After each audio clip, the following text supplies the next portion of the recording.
नमस्कार, Asian public TV में आपका स्वागत है। मैं हूं doctor Shishir Upadhyay. Asian public TV international खबरों में अमेरिका में एक बार फिर डॉक्यूमेंट्स ड्रीम्स पर खतरा मंडरा रहा है। माता पिता के वीजा पर रह रहे 2.5 लाख से अधिक बच्चों को जल्द खुद को यहां से निर्वासन के लिए मजबूर होना पड़ सकता है। इसमें अधिकतर भारतीय इसे देखते हुए 13 सांसदों के एक द्विदलीय समूह के बाइडेन प्रशासन के ड्रीमर्स की सुरक्षा के लिए तुरंत कार्रवाई करने का अनुरोध किया है।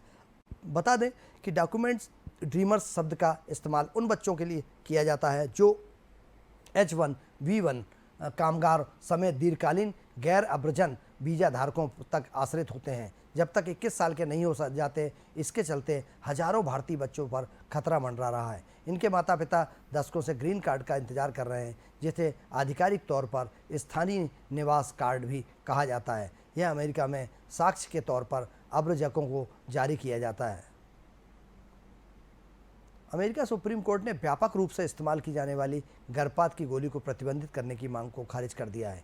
इससे राष्ट्रपति जो बाइडेन ने के प्रशासन को एक बड़ी जीत मिली है। वहीं गर्भपात का विरोध करने वाले समूह और डॉक्टरों को झटका लगा है। न्यायाधीशों ने 9-0 से फैसला सुनाया। अदालत ने गर्भपात की गोली मीफेप्रिस्टोन को सीमित करने से इनकार कर दिया, जिस पर निचली अदालतों ने रोक लगा दी थी। निचली अदालतों के फैसले पर रोक लगाने के फैसले से दवा की उपलब्धता गंभीर रूप से प्रतिबंधित हो जाती है। अब सुप्रीम कोर्ट ने इस दवा के पहुंच को सीमित करने के फैसले पर रोक लगा दी है। बता दें कि इस दवा का इस्तेमाल देश में आधे से अधिक गर्भपात के मामलों में किया जाता है।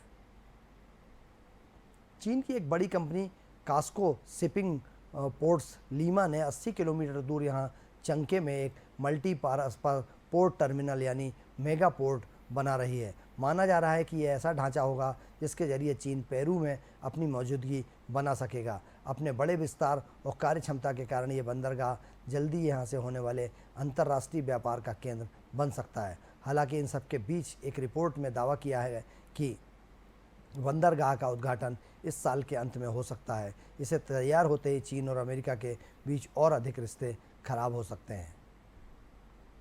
ब्रिटेन में 4 जुलाई को चुनाव होने वाले हैं। इस चुनाव के पहले जारी एक ओपिनियन पोल में नाइजेल फराज की रिफॉर्म यूके पार्टी ने ऋषि सुनक की कंजर्वेटिव पार्टी को पीछे छोड़ दिया है। स्थानीय मीडिया के ओपिनियन पोल के अनुसार रिफॉर्म यूके को 19% जबकि कंजर्वेटिव पार्टी को 18% वोट मिले हैं। वहीं लेबर पार्टी 37% वोट के साथ शीर्ष पर रही है। इस ओपिनियन पोल के अनुसार सुनक की कंजर्वेटिव पार्टी तीसरे स्थान पर है। यह सर्वेक्षण किया गया जिसमें 2211 लोगों ने हिस्सा लिया था। नाइजेल फराज ने सोशल मीडिया प्लेटफॉर्म एक्स पर पोस्ट करते हुए कहा, यह एक अहम मोड़ है। यहाँ केवल कंजर्वेटिव पार्टी की वोट बर्बाद होने वाला है। पाकिस्तान के पूर्व प्रधानमंत्री इमरान खान को अदालत ने बड़ी राहत मिली है। अदालत ने इमरान खान, उनके साथी शाह महमूद कुरैशी और पूर्व मंत्री शेख रशीद को हिंसा और तोड़फोड़ से जुड़े एक मामले में बरी कर दिया है। यह मामला वर्ष 2022 का है, जब इस्लामाबाद के एक पुलिस स्टेशन में इमरान और उनके सहयोगियों के खिलाफ मामला दर्ज किया गया था। आरोप लगाया गया था कि सभी ने पाकिस्तान दंड संहिता धारा 144 का उल्लंघन किया। अप्रैल 2022 में इमरान खान को सरकार गिराए जाने के बाद उन पर कई आरोप लगाए गए थे। इसके बाद पीटीआई पार्टी ने विरोध प्रदर्शन शुरू किया था। मई 2022 में एक बड़ी रैली निकाली। इस रैली का नेतृत्व इमरान खान ने किया था। भारत ने जम्मू कश्मीर पर चीन पाकिस्तान के संयुक्त बयान की अनुचित संदर्भ के रूप में कड़ी आलोचना की है, क्योंकि लद्दाख सहित केंद्र शासित प्रदेश भारत के अभिन्न और अविभाज्य हिस्से हैं। भारतीय प्रतिक्रिया पाकिस्तानी प्रधानमंत्री शहबाज शरीफ द्वारा 4 से 8 जून तक चीन में चीनी राष्ट्रपति शी जिनपिंग से मुलाकात के बाद आई। इस दौरान दोनों देशों के तथाकथित चीन पाकिस्तान आर्थिक गलियारे पर भी चर्चा की, जो पाकिस्तान में भारत के संप्रभु क्षेत्र पाक अधिकृत कश्मीर के से होकर गुजरता है। विदेश मंत्रालय के प्रवक्ता रणधीर जायसवाल के एक बयान में कहा है कि हमने चीन और पाकिस्तान के बीच संयुक्त बयान से केंद्र शासित प्रदेश जम्मू और कश्मीर के अनुचित संदर्भों को नोट किया है। हम ऐसे संदर्भों को स्पष्ट रूप से खारिज करते हैं। इस मुद्दे पर हमारी स्थिति सुगमत है और संबंधित पक्ष को अच्छी तरह से पता है। पाकिस्तान और नरेंद्र मोदी इटली पहुंच गए हैं। मोदी इटली की प्रधानमंत्री मेलोनी के निमंत्रण पर G7 के आउटरीच सत्र में भाग लेने के लिए इटली के अपुलिया पहुंचे थे। शिखर सम्मेलन में इतर दोनों नेताओं के बीच द्विपक्षीय बैठक हुई। इटली के लिए रवाना होने के पहले प्रधानमंत्री नरेंद्र मोदी ने एक बयान में कहा है कि प्रधानमंत्री मेलोनी के निमंत्रण पर मैं G7 आउटरीच शिखर सम्मेलन में भाग लेने के लिए इटली के अपुलिया क्षेत्र का दौरा करने जा रहा हूं। मुझे खुशी है कि लगातार तीसरे कार्यकाल में मेरी पहली यात्रा G7 शिखर सम्मेलन के लिए इटली की है। आउटरीच सत्र में चर्चा के दौरान आर्टिफिशियल इंटेलिजेंस, ऊर्जा, अफ्रीका, भूमध्य सागर पर फोकस किया जाएगा। ब्रिटिश एयरवेज की फ़्लाइट 195 लंदन से अमेरिका के ह्यूस्टन जा रही थी। ये सफ़र 10 घंटे 20 मिनट का लगता है। बोइंग 787.9 ड्रीम लाइनर विमान लंदन से उड़ान भर चुका था।